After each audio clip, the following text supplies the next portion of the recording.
All right, I'm gonna answer a very, very, very important question, which is, what do you do when you actually receive a favorable inbound lead from a property owner that is entertaining the idea of selling their asset? Doesn't matter if it's high, low, fair market, you got a lead, now what do? So you're in the follow-up boss system, which is our system, that is our CRM. You're gonna go in it, you're gonna receive the lead, you're gonna read how far along in our survey, in our questionnaire, they went through answering our questions, like how much they want for the property, if they provided an email address to receive an offer,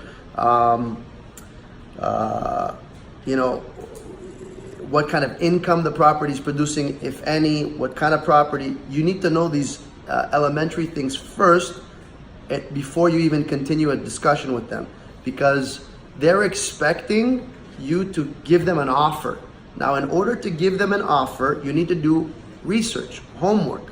You need to know what property it is, so what the parcel number is, where it's located. If it's multiple parcels, you're gonna have to do that individually.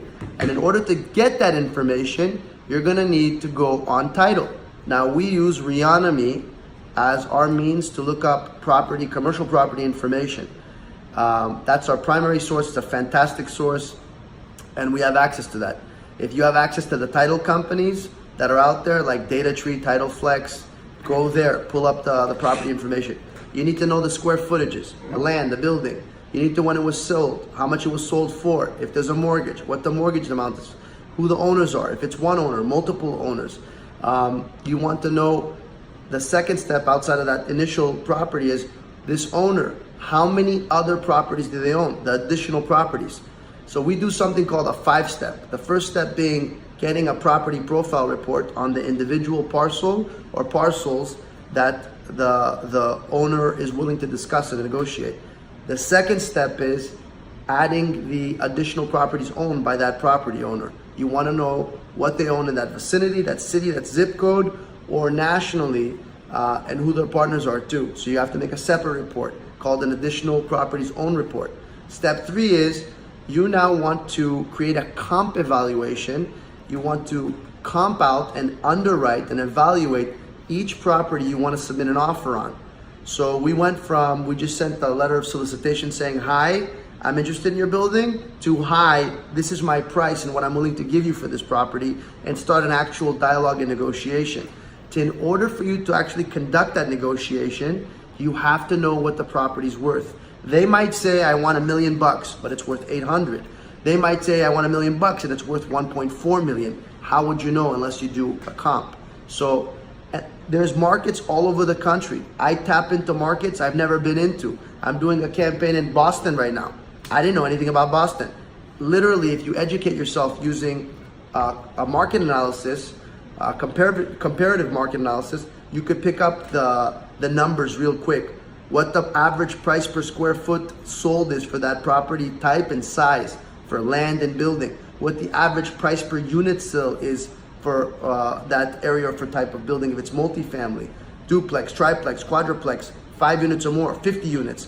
You want to know that. What the average construction cost is, the type of construction, remodeling costs. You need to know this. You need to know what the average cap rate for that area or jurisdiction is, so that you can compare if it's a good cap or a bad cap.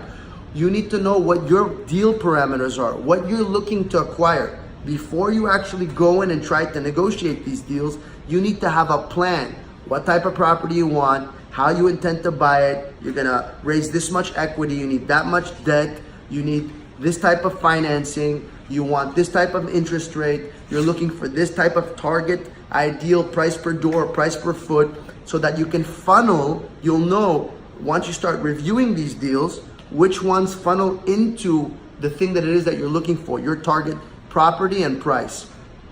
So that's step 3 was comping. Step 4 is evaluating. You created a value. Once you know what the general comps are, the cap and the underwriting, you want to know what it's worth.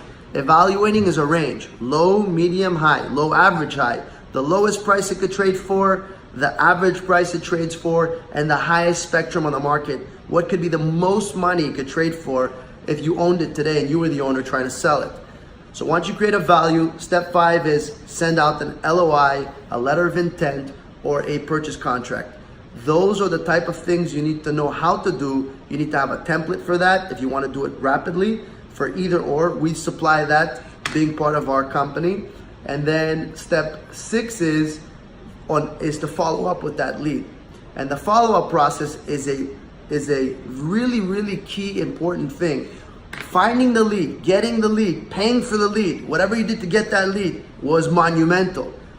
Having that preliminary qualification, important. Qualifying whether they're real or not, important. Writing an offer out and doing that whole underwriting part is significant too. But then all of this is worth shit unless you actually follow up to the point where you engage that person and you have a battle, you duke it out with that person to get to a rock bottom price and terms being very, very important. How many days in escrow do you want? Due diligence period, close of escrow, deposit amount, broker fee, no broker fee, assignment clause, no assignment clause. All this terminology needs to be, you need to learn it. And you need to know how to do it so that you don't need to rely on a broker. So you don't need to rely on an attorney or your brother or your father. You could do it by yourself. So that's a very critical step, and the follow-up process. You need to be touching leads at least once to twice a week. So depending on how you would classify the urgency of where they are in this cycle, this sales cycle, that will determine how many times you're going to touch them. If you have 100 leads, let's be realistic. You have 100 people you're talking to, and you can talk to 10 people a day. Fair number. It would take you 10 days to cycle through those people once. So in a month, realistically, you might be able to talk to the same person twice. Twice from when you touch them. That's a realistic cycle. So understand how many leads you have, and then how many leads you can actually negotiate or talk to in a given day. You want to work 2 hours, 5 hours, 10 hours. That will indicate realistically how many times you can touch that lead. Now you shouldn't, if you just started a campaign, you want to make sure you touch these leads within 3 days, realistically, or less, for them to be able to have momentum and talk to you. If you're in the strategy of trying to find desperate people that are dying to sell because they need foreclosure, they went through divorce, their mother died, whatever it is, then you got to be on top of your game quickly. If you want to scale this and you need a lot of deals, then you need a team. Then you need people around you so that you can help you absorb all these leads. If you're doing fantastic and you're generating a ton of leads. So you need to think about these things before you actually start it. But now that you have your leads and you have an account of your leads, you need to go through it and do these steps. The 5 steps is a beginning step, and then it's the follow-up. And then realistically, I can tell you, for every 100 leads that are positive, that want to sell, you will most likely end up transacting on 1 to 2 of them. And that's just a number from my life experience. The better you get at all of these aspects, the underwriting, the negotiating, the contract law, the follow-up, the escrow, and all that stuff, the better you get, that number could go from 1 to 2 to 3 to 4. We are all limited to the time of the day that we have. So make sure you budget and allocate that required time to get your goal. You want to make $100,000 in a month?